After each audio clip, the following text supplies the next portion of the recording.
My dear friends, ചക്കക്കുരു കൊണ്ട് ഒരു ബജി ഉണ്ടാക്കിയാലോ?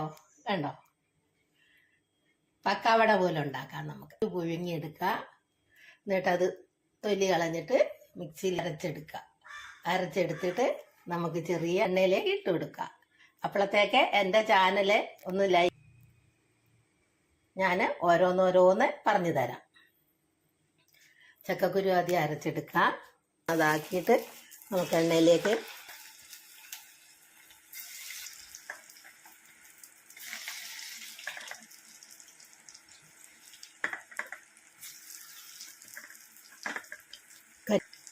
പച്ചമുളക്, മല്ലിച്ചപ്പ്,